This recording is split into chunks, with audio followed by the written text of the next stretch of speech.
We're now joined by former Drexel player Collin Mailman on our Drexel watch party.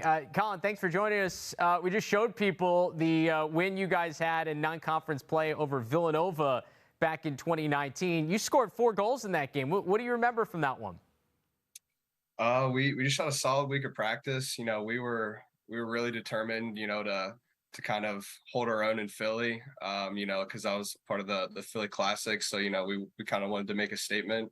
And everybody was just playing great top to bottom. Offense was dialed in, defense was pretty dialed. So just a very solid game overall. Yeah, that was a great weekend for you guys. Not only did you beat Villanova on Sunday at your place, you had beaten St. Joe's as part of that same event on Friday night at Villanova. It felt like that weekend, like probably one of the better moments until the very end of the year for that team in 2019.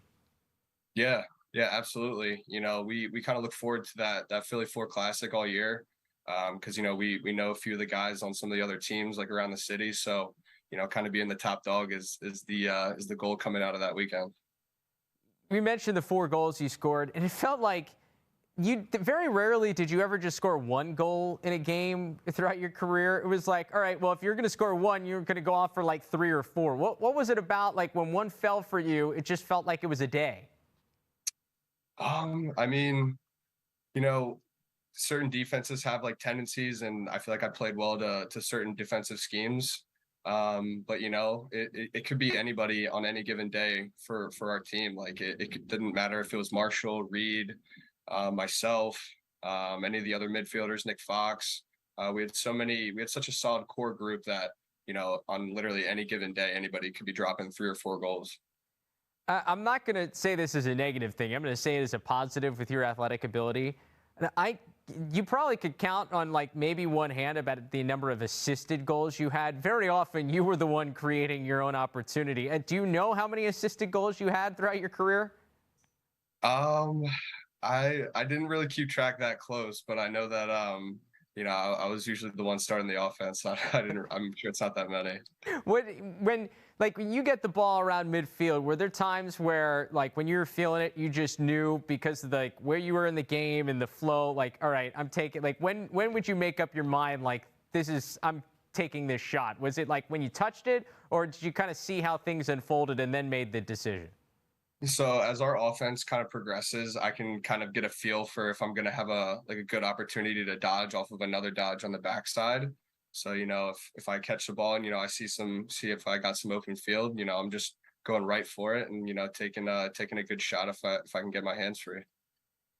That 2019 season, and we're going to have a chance to catch up with the goalie from that one, and Ross Blumenthal and Reed Bowering, who is part of that team as well, here later on as part of Watch Party. But that 2019 season had some ups and downs. We talk about this as probably the up, and then you kind of were a roller coaster ride throughout the regular season.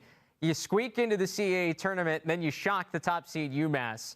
Oh, that game against UMass in the 2019 semifinals, so what was it about that opportunity where you guys were able to take advantage?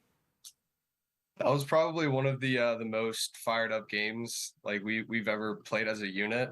For some reason, like something was just different that day. I don't know if it was something in the water up there in UMass, but we were just firing on all cylinders, and we came out super hot right out of the gate, and they kind of came back a little bit, but we played a well enough game, for 4 quarters that we could hold them off and make it to the championship.